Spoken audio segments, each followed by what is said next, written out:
Hi, John. So Hi. introduce yourself.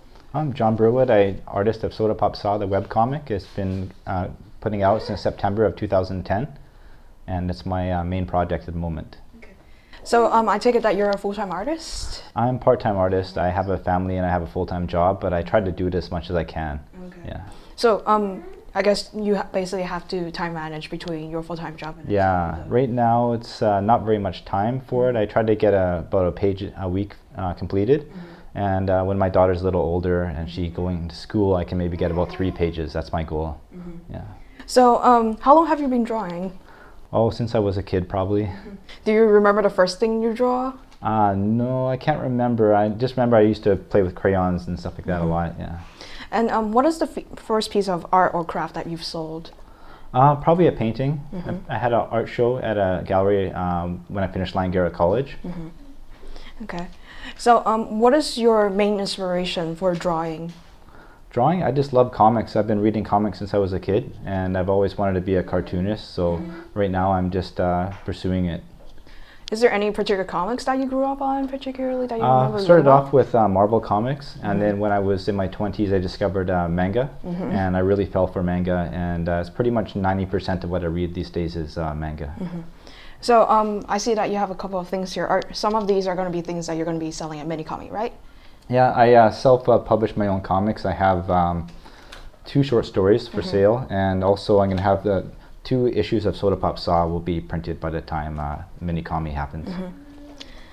And now let's talk about Soda Pop Saw. And when did you start this project, actually? In September 2010. I came up with it probably about 6 months before that when I was at Anime Evolution Artist Meet. Oh, okay. And Curry, she came up with a project for us to do a short story. And I just basically sat down, I was thinking, and basically just drawing blanks for about 10 minutes, then all of a sudden just started to flow. And do you think you can pinpoint what was the exact inspiration for the story? Was there any event or was there any particular... I was just basically sketching whatever came to my mind, and I came up with this kind of middle-aged Muay Thai fighter. And all you really need as a writer is just one little idea, and then everything kind of sprouts out from there. Yeah, so it was a pretty productive day, and I have Curry to thank for that. Okay. Basically, when I'm doing my writing for Soda Pop Saw, there's several different methods that I come up with my ideas and my writing. It just depends on how easily it's flowing. Sometimes it's just flowing like crazy, and I can't write fast enough. Sometimes I have to work at it a little bit more, so I have to kind of just come up with a few ideas and then kind of branch out from those ideas into a complete chapter, which is about 20 pages.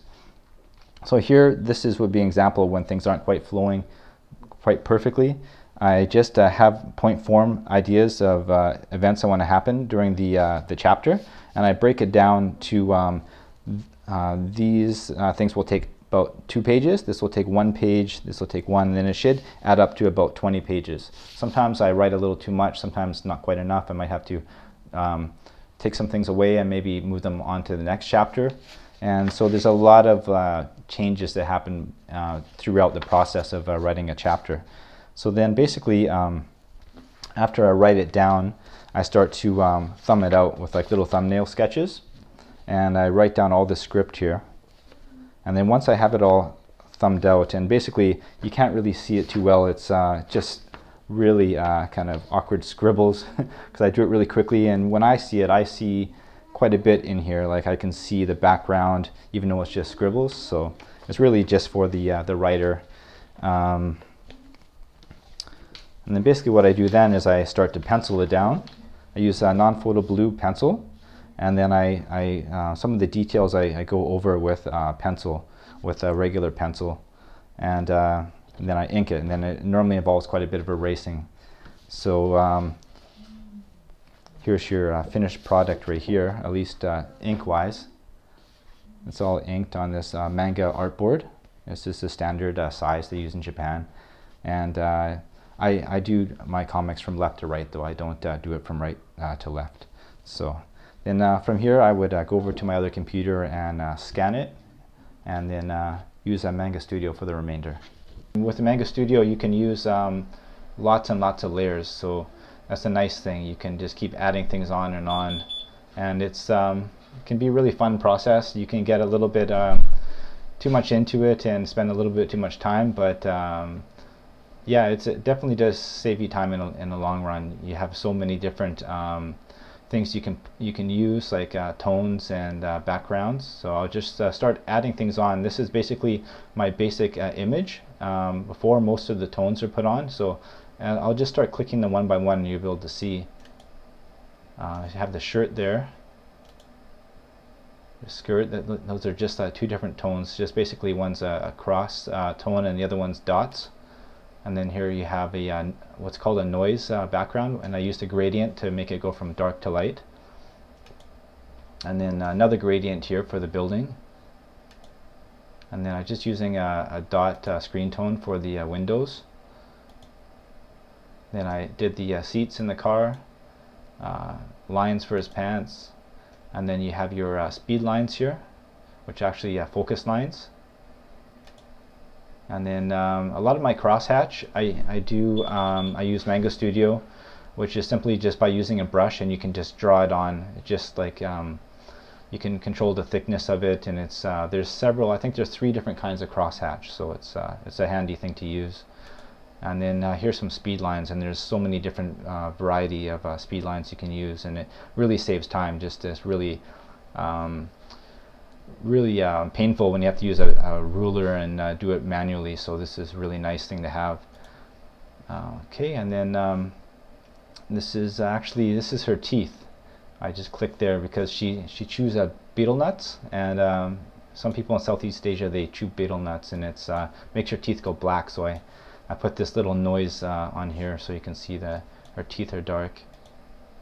The bike seat, and then the lettering right here. And for the lettering, what I did was I went to a comic book website. Sorry, it doesn't come to my mind right now, but I actually had to pay for it. And you can pay for some professional comic book lettering if you search them online. And if you pay for it, then that way you can use it.